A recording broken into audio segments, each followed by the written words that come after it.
Hey guys and girls, Bored now back with you for a brand new horror movie review, and on this video I will be reviewing one of the big horror releases of the year, and that is the new version of The Invisible Man, this classic horror slash sci-fi tale based on the H.G. Wells novel. Originally, there was, of course, a Universal Monsters version back in 1933, directed by James Whale, starring Claude Rains, famously as the title character. And actually, a while back, around about Halloween sort of time, I actually did a review of that original Invisible Man from the 30s, and you can find that review on the channel. But I will actually put a link in the description here, so if you haven't seen that review, you can check that out as well as and compare it to this one perhaps.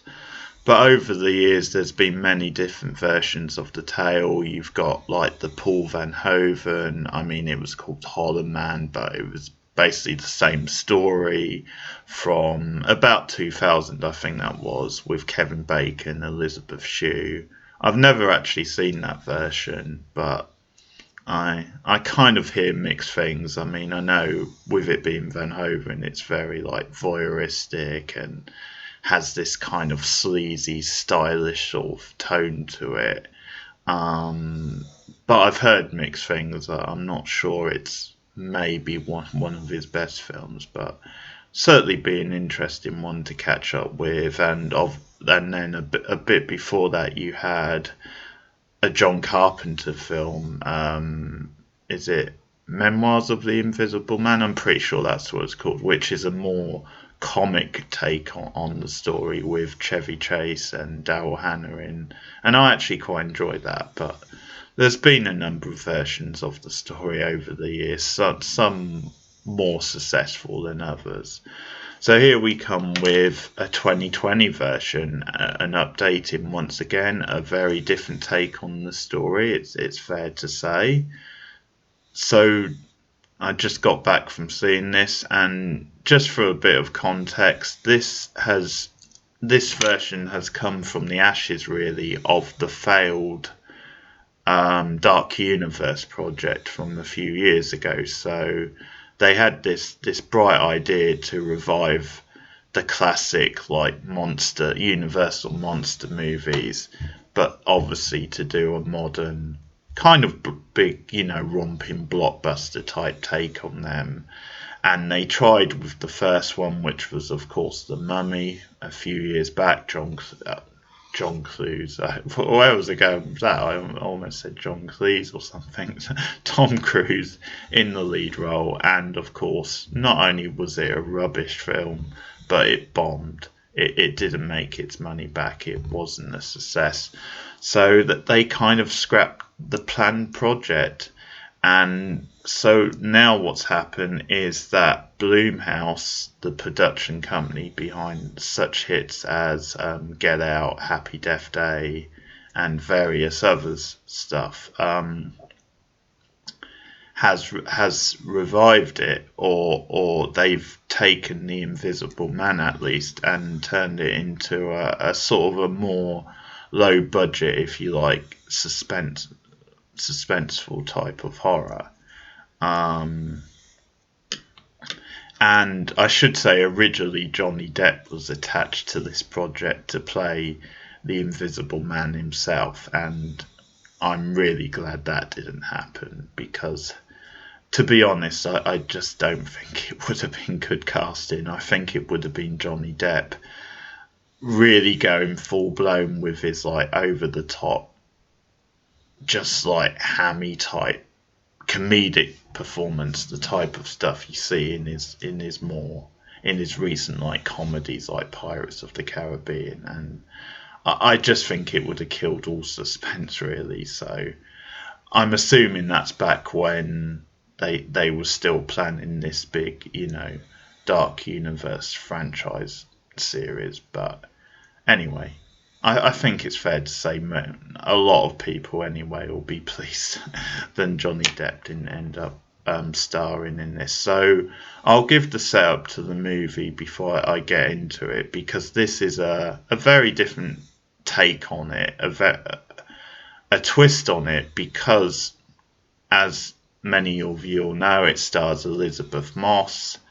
She's in the title role. She plays Sincere, and that's one of the big differences straight away. The fact that the title character, the Invisible Man, isn't the lead character.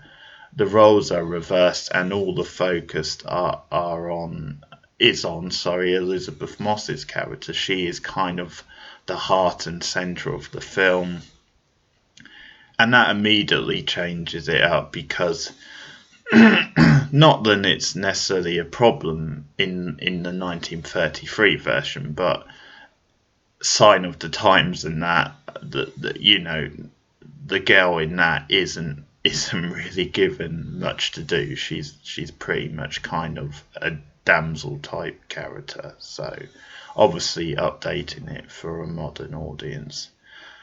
So the setup is that at the start of the film, Elizabeth Moss's character is in an abusive relationship, and she just decides at the start that she's had enough. She wants to leave her husband. She's essentially, the opening scene is her sneaking out of the house in the middle of the night, and it sets the tone quite well. You see her doing this. They live in like this elaborate kind of modern high-tech house, so she has to do various things to try and sneak away during the night without him like hearing or realizing. So it's this whole thing, and she escapes, but then this isn't really plot spoilers. He tries to stop her, but she manages to escape. And so then we get this whole sense of her obviously trying to recover, trying to piece back together her life. But then in a turn, she finds out then her husband is dead. He's killed himself, or something's happened to him anyway. It's not quite clear. But then he's dead, and then she's staying with an old high school friend, an old friend who's a cop. Character James, played by Adis Hodge, who I've seen in a couple of different things. Decent enough supporting role for him. Stays with him and his daughter, who Cecile has like a close bond with, and again, this is slightly getting into the plot, but things start taking a turn when obviously there's hints then her late husband might not be quite dead, and it's no real spoiler to say he comes back as the Invisible Man and starts terrorizing her. And I mean, that's as far as I'll go for spoiler free, because there is quite a lot to talk about in terms of plot and stuff. So the question is, and you might have got a sense, did I like this film? And the answer is yes. I liked it a lot. I have one or two reservations. There's one or two things that happen later on in the film plot wise. I think towards the end, which I'll talk about, but I think it does maybe get a bit too silly. I think there's certain things that they either don't add up or they just felt a bit too convoluted. But the ending itself, I think, is very good. I think it's very interesting, and it's one of those where I was a bit on the fence when it happened, and I wondered, yeah, okay, that's interesting, but does it quite work? Does it add up? Or how do I feel about basically the twist at the end? But I'll talk about that, because actually it's one I've thought about since leaving the cinema, and I think actually it works pretty damn well. But overall, I think it's a really impressive film. It does what you need to do with a modern Invisible Man film. First of all, switching the role and putting the focus on the female character. So obviously change it into this whole victim plot where Elizabeth Moss's character, even after she's left that space, that house, and escaped, she still has that in her head. She has the past, she has the abuse, she has like the terror of, will he come after her, will he track her down? And then various things happen later on, and obviously we get into the stuff where she starts to realize he's come back as the Invisible Man. But just the whole psychology and the ideas to do with victimhood, and just the way it goes quite deep into that, I think is really impressive. I think there's some really interesting ideas, some quite meaty themes, and I think for the most part, pretty much most of the film, I think, is very, very tense. It does have a style to it which is quite distinct, and it's very, very well kind of paced, quite subtle in what it's doing generally. And needless to say, it goes without saying, but Elizabeth Moss is on top form. She's obviously just an amazing actress, one of the best actresses around today, and obviously putting her in the lead role is perfect casting. She pulls it off to perfection.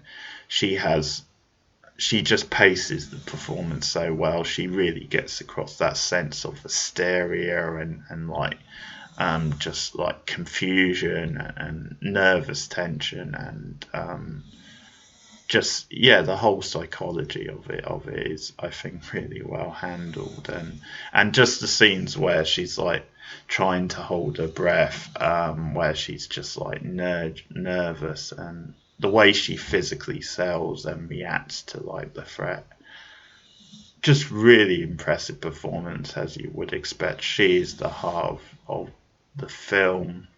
I don't think they really could have cast it any more better. So, yeah, that's my basic thoughts, with one or two flaws which maybe drag it down a little bit in the final, like, I guess, act of the film, although it does seem to go on quite long. But outside of those moments, I think it's a very impressive film, and I do applaud it for being bold and trying different things, even if some of those things work better than others. But I do like when a modern film and a modern horror film tries new things and has ambitions, and I think this definitely does. I think there are quite a few surprising moments here. So I think on its own terms it works very well as a modern Invisible Man, and I think definitely has the psychological thriller type feel to it to go along with the horror stuff. So I think it does a good job of setting up the mood and the tone in that first scene. Actually, as I mentioned, it's obviously during the night and Cecile's trying to escape. So I should say, actually, we're in spoilers now. So if you haven't seen the film, then maybe turn the video off now and come back to it after you've seen the film, if you don't want it spoiled. But anyway, I'm just giving the spoiler warning. So yes, we're in the middle of the night. Cecile's trying to escape, and I think this is another very like modern touch of the film, where they do live in this high-tech house. He's obviously this very rich, like, entrepreneur tech guy, and I think that becomes almost part of the threat, part of like the kind of dread of the film, just how kind of just built up this place is, just how intimidating the space of the house is, with the various like details of the garage and the doors and the different like machines and buttons. I think it's got this really like clear kind of bleached out look to it, which is quite sort of sort of yucky and quite sort of intimidating in its own way. But I do like the level of detail of that opening scene with her trying to creep about, her trying to like cover the tracks. So she's trying to sneak through the house. She's trying to like have a change of clothes. And there's a couple of interesting scenes with like this dog, because they've got a dog. And I guess they there's this thing where he's like chained up, and I think it's just showing what an arsehole like her husband is. That he doesn't appreciate the dog, doesn't treat him very well. So she's in the garage, she's like creeping around, and actually there's a couple of scenes in the film where the dog is used as like a nice little jump moment, and this is the first one because the dog comes out of nowhere and like frightens her. So one of those false type jumps. But she's chained up, and she obviously really likes the dog, so she's like, yeah, I can't take you with me, because she's planning on leaving and starting a new life sort of thing. But she sort of decides she can't leave the dog here, either, so she unchains him and kind of lets him go. But we do see him later on in the film, so I'm not quite sure how. I don't know if he came back or if her husband got him, but in any case, she lets the dog go, and then she sets off the alarm as she's like just fiddling about with like the dog's lead, or his chain. So then it becomes this tense when she's running out and through, and I think it's a very like the way this is all shot is kind of very like point of view, very like tracking her. So they're very sort of like tense and sort of pacey. And I think for a lot of this film it is very smartly plotted, because she calls her sister to pick her up, and we find out that her and her sister don't have a very good relationship. So he, as I said, her husband then catches up with them, like just runs towards the car, so almost catches them and escape. But she goes to stay with her friend, the James character, the Addis Hodge character. And this is another thing which I think is probably intentional, the fact that he's like an African American guy, and he's obviously got a young like teenage daughter, and she's obviously mixed race. So I think that's intentional as well, just making it a bit more diverse in the casting, which obviously you can't say about the 1933 version. Very different times again. But I also think probably race is a bit of a theme in the film as well, going on, just because like Cecile's husband is like this quite rich, like middle class sort of white guy, and then obviously she goes and stays with a coloured man, and then he obviously the invisible man then comes into their home and stalks them. So I think there is stuff going on with race there, which I think again is quite an interesting like modern thing. But I do like then they make it quite a diverse cast in that way, and I think he has a good supporting role. Aldous Hodge, I think, is very likable. He's very like down to earth and charismatic. I think you can sense why she would trust him, why they have such a good bond and connection. And there's some like really nice scenes with the daughter as well. But yeah, the fallout from her escaping before she even finds out the husband is dead, I think is again really well done, really subtle, nicely played. I think it gets inside her head, just this idea of a victim and just how paranoid you become when you've like escaped this thing. Again, it's that idea of you never really escape it. It's still in your head. It's still in your thoughts. It just makes you kind of a nervous wreck. In some ways, the fact that I think Cecilia believes that he could come after her, but we just see how this stuff, like for a victim, just stays with them throughout the day. So we obviously see that Cecile is very nervous to even leave the house. And she then leaves the house and she gets jumpy because a bike comes out of nowhere. And she kind of runs in, and James actually says a very nice thing, that well, that's the furthest you've been since you've got here. So for you, that's like going on the moon, and that's a really nice line. That they do have this nice sort of bond.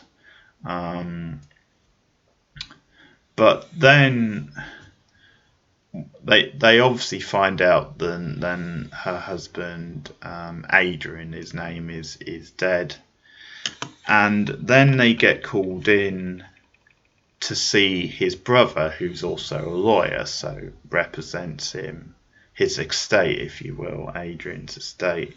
And the brother's played by Michael Dormer, who I think, again, quite a nice performance. I think, yeah, definitely has this very uneasy sort of presence about him. Quite sort of, he's very believable, I think, as this quite sort of sleazy lawyer, but I think he's quite neutral as well. I think, again, getting more into the plot, but I think when you find out more about his character, I think there's definitely like ambiguities to can she trust him? Does he have like an ulterior motive? That sort of thing. But he reveals to Cecile that Adrian has left her all this money in his will, and that kind of she's guaranteed, like it's something like 10 million or something like that. 10 million, I think it was 15, something like that, over the course of so many years. So she gets like, I think it was like 10,000 or something a month over so many years. But so he's left her that in his will. And one of the conditions that the brother says is that that's as long as you stay out of trouble, wise. You know, if you get put in jail or something, if you commit a crime, then there is a clause to revoke that. So that's actually quite interesting because that does come up later in the film. So I think there are certain things that are set up that are actually quite well paid off later. Another example is like the tablet bottle, because she's been taking tablets, and that's something when she's escaping she leaves behind. So that comes into play. But again, the stuff with the money, it's very interesting. It adds a very interesting like idea to the film, and I think the way it's sold is just really good, because Elizabeth Moss really sells her shock and her confusion. And I think it's, again, this idea that obviously she's really surprised, considering it's such an abusive relationship. Then why is he leaving me his money? But at the same time, I think it's just this sense of entrapment again, this sense of and obviously we find out because we know this is the plot of the film, but it's kind of this way to still have power over someone, um, which obviously normally you wouldn't look at it like that, but I think just because he is the sort of character he is, then I think that's kind of you could sort of read it as that. And I think that's sometimes why people get so nervous and so kind of on edge about when they're left money out of nowhere and they're not expecting it. And if you have this sort of relationship where he is abusive, I think, yeah, it just leaves you with conflicting emotions, and that maybe you don't want the money sort of thing because it's a reminder of him. But as the plot goes, Cecile uses it for sort of good purposes because she knows that James and her daughter, or his daughter, sorry, are struggling, and James wants her to go to college, higher education. So Cecile uses it for that, or some of it anyway. She basically funds her, and James is like, "Oh, okay, this is too much," but it's like this big sort of like bonding type scene. So yeah, that gives her a nice sort of thing with the daughter, which is then like challenged later. But so all of this stuff in this half of the film, I think, is really, really impressive. And slowly, as things click, then he's still alive, or there's a presence in the house. So there is some really impressive set pieces in this movie. First of all, the scene when they're all like kind of like celebrating, jumping, like dancing around just very playfully because Cecile's like giving him this money. That's like the first hint then the Invisible Man is in the house, because we get like a camera shot. The camera like pulls back and it's basically in his like POV, just watching them in like the corner. So it's very voyeuristic. It's very much putting us in like the Invisible Man's like line of vision, and him just watching this very acute, creepy shot. And I can't really fault the way the film is directed by it. Pretty much 95% of it, especially in this half of the film.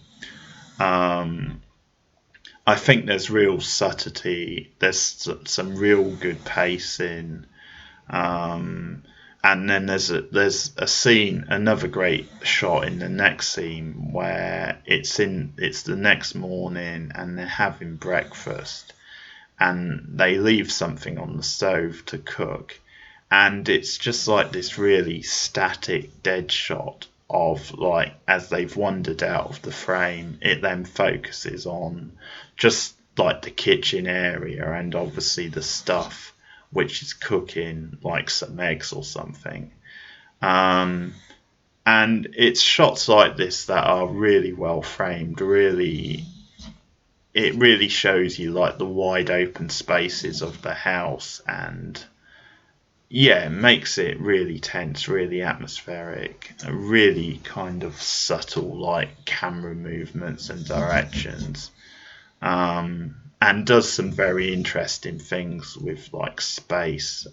So in this one scene, basically the trick is that he turns up like the gas on the stove, and it nearly creates a fire. It nearly like burns the place down potentially before they realise.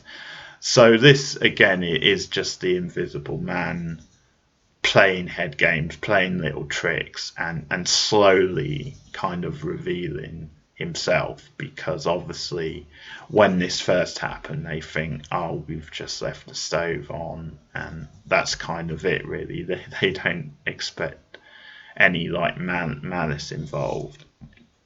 And I think this whole thing, the psychology, the fact that the focus is on Cecile and the Invisible Man is kind of off to the side working his like stuff and just playing with her. I think this obviously works perfectly because this all feeds into like the paranoia and the just the sense of victimhood, the fact that she is the victim and now she's got a whole new problem, the fact that she's essentially now being haunted by him, but in the form of an Invisible Man. But I think some of the direction in this, I think, reminded me a little bit of Halloween. So there's a shot later on where I think it's then she must hear something, and she starts looking around, and at one point she looks outside, and just like the camera goes from side to side, and I think just the way it has those like spaces around the neighborhood and the way the camera drifts around and pursues her, and so much of the early part of the film, I'd say a good hour of it is more suggestion, more little hints. It's really subtle use of sounds. So I mean you get stuff like him finally kind of in her bedroom. They do some clever stuff with props, so she sees like an imprint on the chair sort of thing, and at one point she thinks she sees him in the bedroom at night, but I think that's meant to be her imagination just sort of running wild. Or she might have done, it's hard to say, but I think she dismisses that as like her paranoia. So there's the print in the chair, and then there's this little trick he does with like the blankets, because there's like a tug of war with the blankets. So this is the scene where she starts really believing then he's still around, that he faked his own death, and she obviously becomes more and more convinced that he's invisible, and that's how he's done it. So things start to escalate. So she goes to a job interview, for example, and yeah, things don't go very well because she's still got it on her mind, still like on her conscience. And yeah, she just breaks down totally. She passes out partly because of the drugs, although we find out later on that then he in fact drugged her. But yeah, so stuff like that, it means it starts to escalate.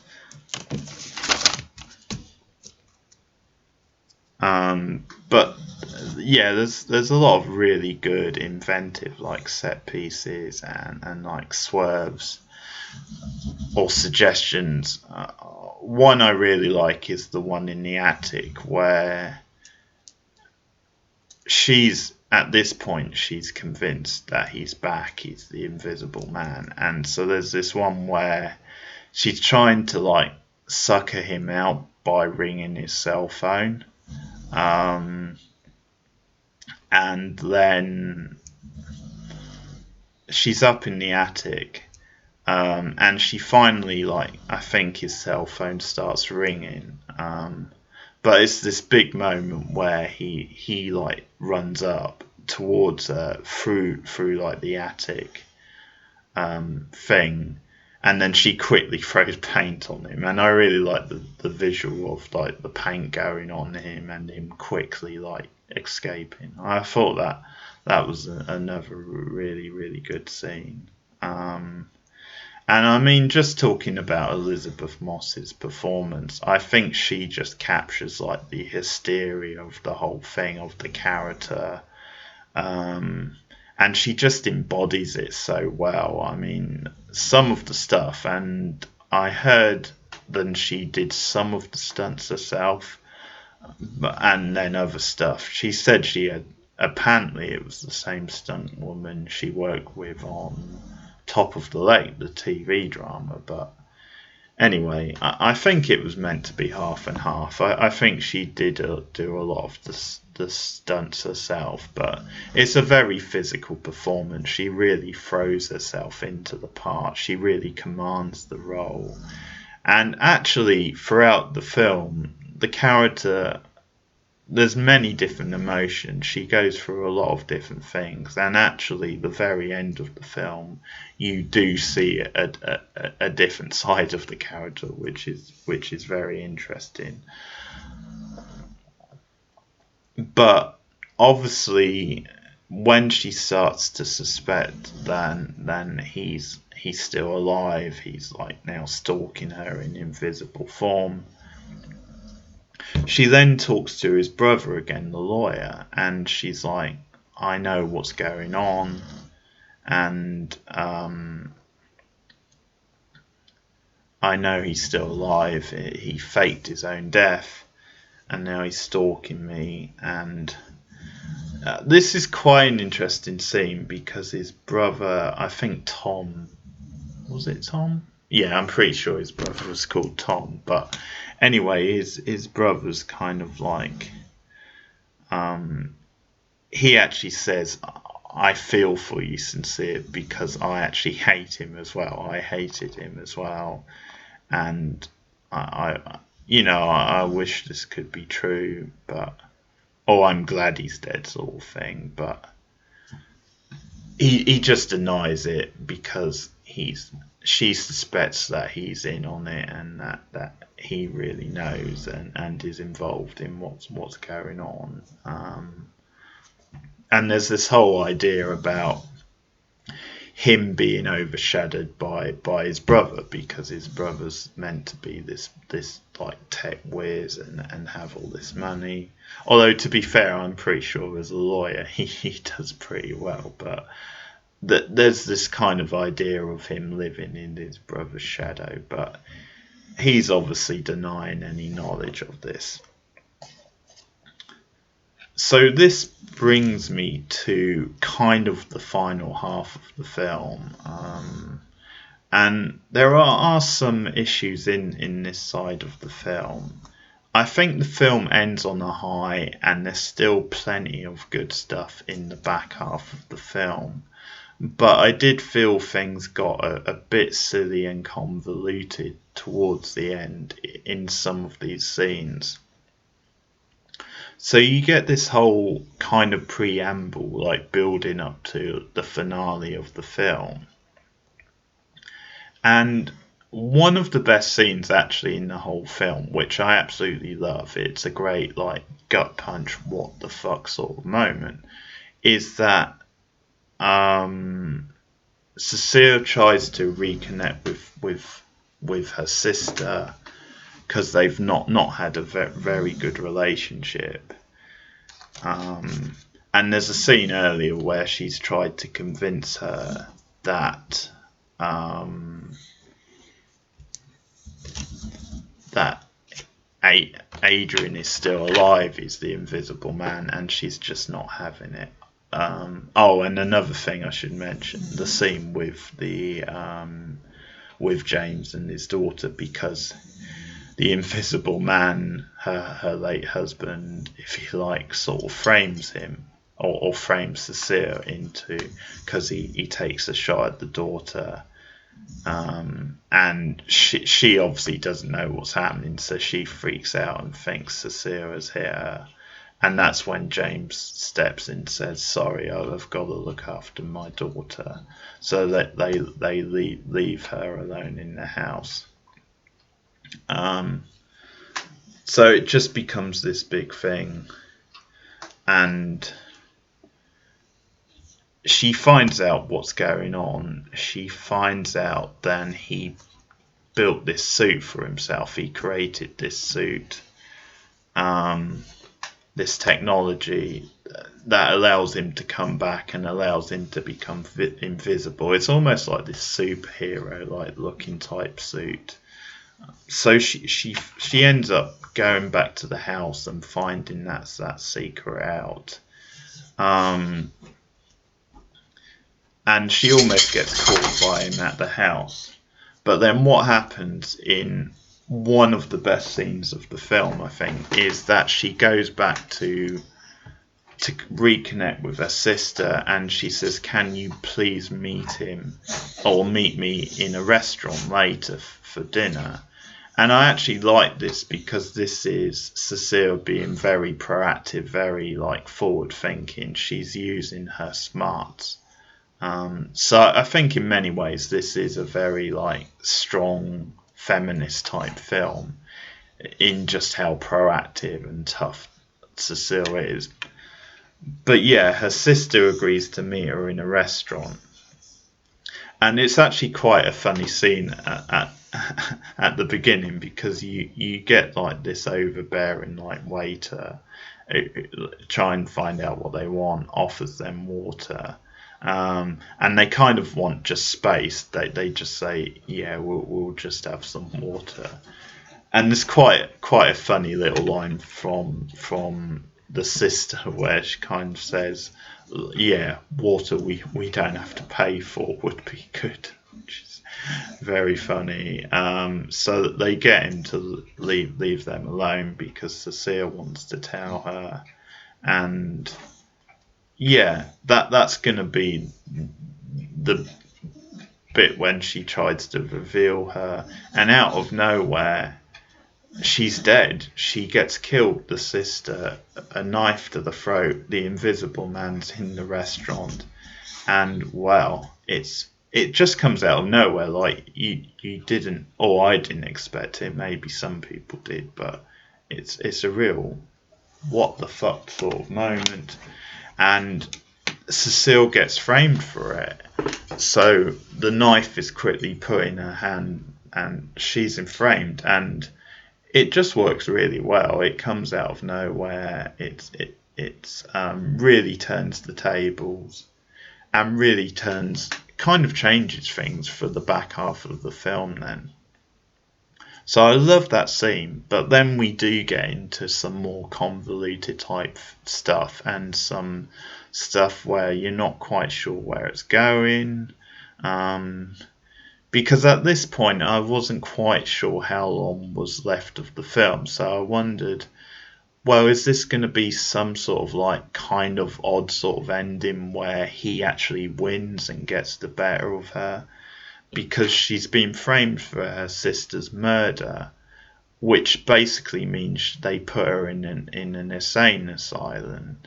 And this is where the whole criminal charges like loophole comes in with her will, because she's visited by the lawyer, the brother, and he says, well, yeah, I hate to do this because I know you'd given the money to the daughter of your friend, but yeah, sorry, the loophole comes into place, so I'm afraid you no longer get that money. But the other big reveal is that she finds out she's pregnant, and she's pregnant with Adrian's baby, because they do like a blood test on her, and she finds that out, and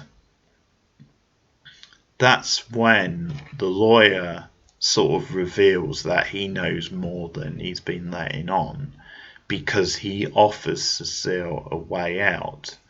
And the way out is that she just like has the baby, she keeps the baby, and she raises his child, and it's a way for him to have a child, I don't know exactly what the plan is, but that's kind of the idea. Then she actually raises his child, and he's there. So again, it's all sort of head games. It's all ways to keep her entrapped and keep the power dynamic. And some of this stuff is again really hard hitting, even though the plotting of it might seem a bit, But anyway, that they're trying to blackmail her, and I think some of this stuff is just where it's getting quite hokey.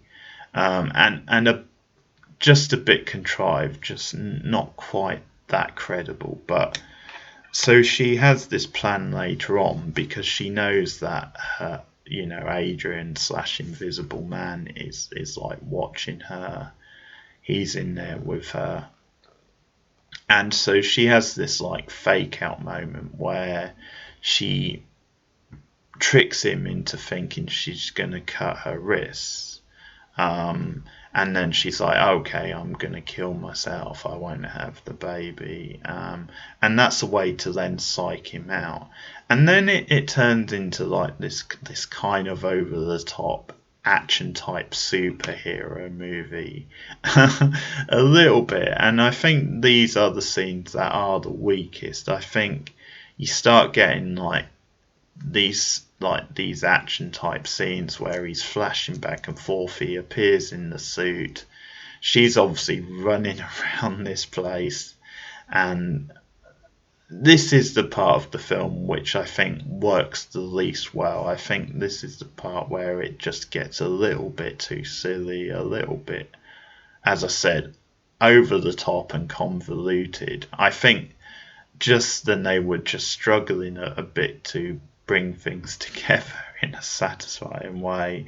But I think just this is where it's probably the only time in the film, but where it does become a more generic horror type film, because it does become a little bit effects heavy. There's a scene earlier in the house, actually, before this stuff, where there's a fight between her and the Invisible Man, and that stuff where he's like trying to pin her down when she's trying to fight back. That sort of looks a little bit hokey, but it actually works well because it's a good like physical sort of full-on fight. So I think the way Moss carries that scene makes it work. But some of this stuff in the Insane Asylum, I think, does get a bit over the top and silly. All these cops getting killed, all these like bodies being like jerked apart and stuff, and obviously they sort of think it's Cecile at first, and she's warning, he's behind you. So there's all this back and forth going on. She finally escapes, like just gets this other guy's car, and he kind of gets shot, but he's alright, he's not killed, but he's shot by Adrian, and that's kind of just almost a more funny campy mode, because he's like, what the hell? And then she has to tell like his wife or something on the other end of the phone, he's alright, trust me, he's alright. So I think some of this preamble, like some of this stuff, I think it does get really convoluted. But it does at least show her using like her initiative and kind of outsmarting him. So we finally get to this end scene, which is a very interesting end to the film. It's a very intriguing twist, because obviously she calls her friend Tom, James, I'm getting the lawyer was called Tom, calls James, and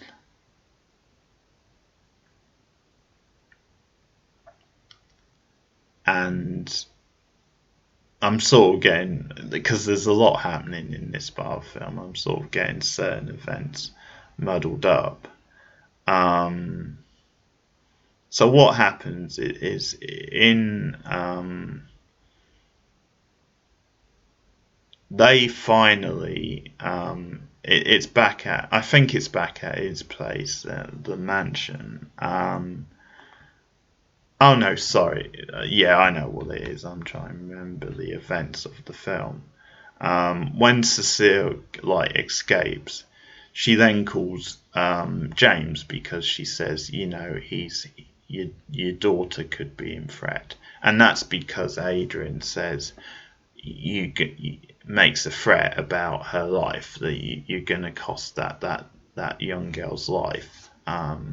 So it becomes this thing back at the house. James and Cecile both rush back. And that's kind of when the jig is up, where James obviously see, oh, she was telling the truth after all. Um, so James nearly gets killed. He like strangles him. He drags him up. It's actually, he does lose a fair bit of blood. So it looked pretty convincing. It looked like James had been killed. And then the daughter's obviously frightened. Cecile comes in. She puts like the fire, shoots the fire extinguisher at him, so he'll obviously show up. And then she shoots him several times, and he's dead. But who's dead? Because then there's a twist where they unmask him, and it's actually the brother. So then what happens is Adrian is found alive in the basement of his house, tied up. And so this is kind of the first big twist, because Adrian's story is that his brother did it all along. It was his brother, as I said, Tom, I think his name is. And that the whole idea is that he just wanted to get out of his brother's shadow and live this new life. But Cecile is convinced then this is a lie.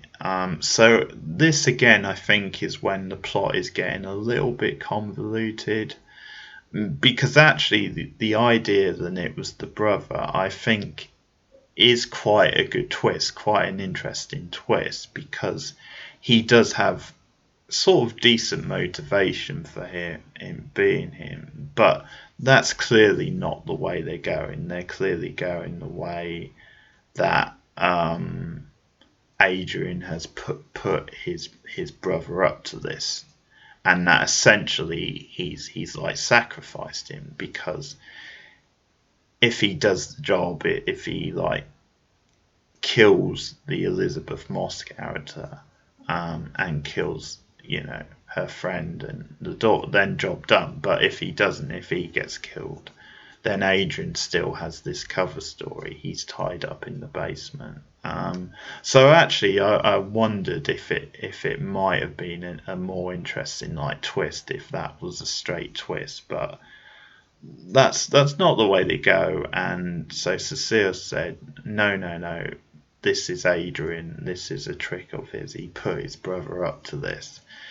And I think it does make you question, actually. I don't think all of this is clear cut. I think you can read it in different ways. But certainly the idea she puts out is that earlier in the film, it's been all Adrian, but now it's just, for that last bit, it was her brother.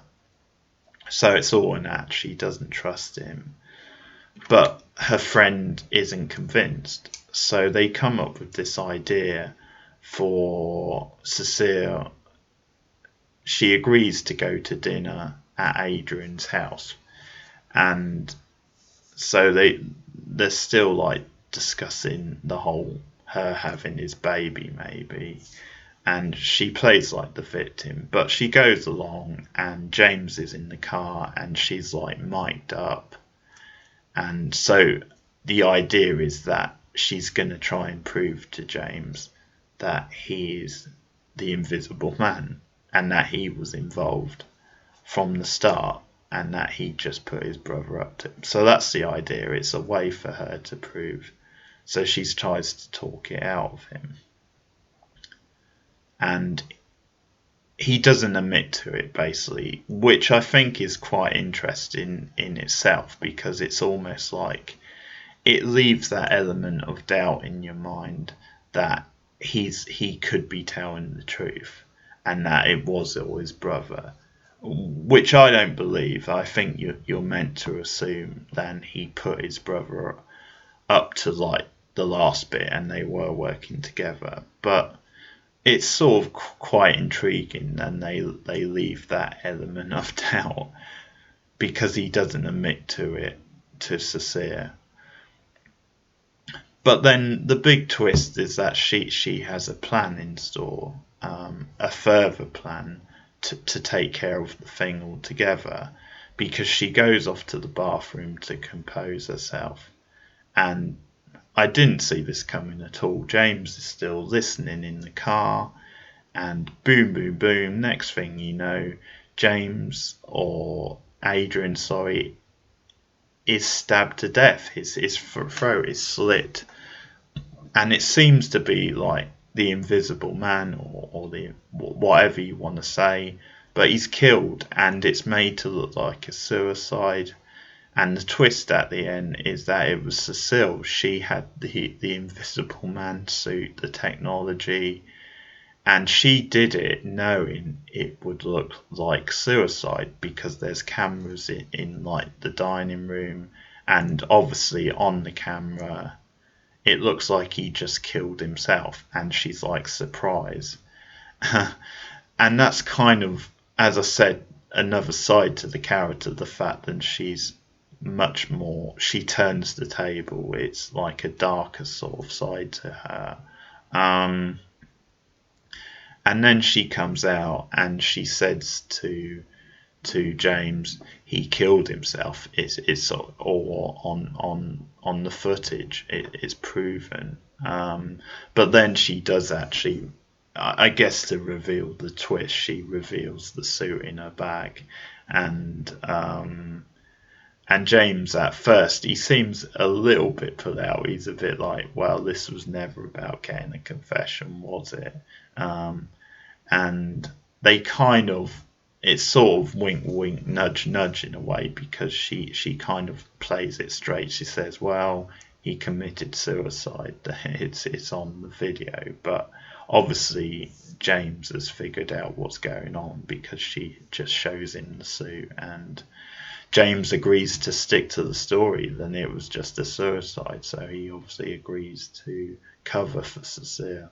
And she walks out with kind of a smile on her face. And that's the end of the film. And having thought about that twist, I actually think it's brilliant. I think it works really well.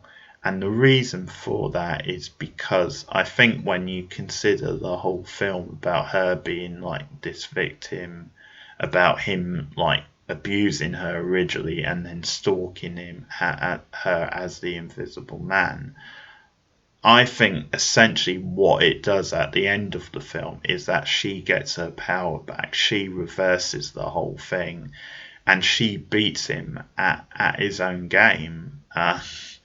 And I think by killing him, that obviously settles the thing for good. But so because of that, I actually really like the twist. I think it makes sense when you've seen the rest of the film. And yeah, it was, oh my God, I didn't see that coming. So even though there's some problems towards the end of the film, I do really like the ending and the final twist. It's another like last little gut punch. So generally, I'm very positive. I like a lot of the things it's doing. Elizabeth Moss is great. There's a couple of good supporting performances, and generally the mood and atmosphere is really effective. As I said, it does get a little bit silly at times towards the end, which lets it down a bit, but overall not too much. I think it's a very good modern take on this story. I had a good time with it. It's sort of got a good style. The style of it and the look does remind me a little bit of a very like 90s style film.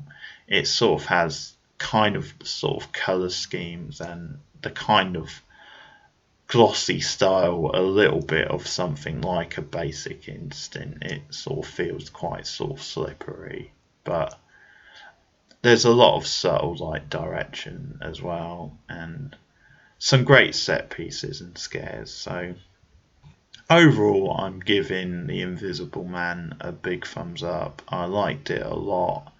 I think, as I said, as a modern like feminist sort of take on the story, I think it's gonna stand up really well. I think it's a film I will rewatch, and it's sort of a shame because it could have been like a really outstanding film, but even so, I got a lot out of it.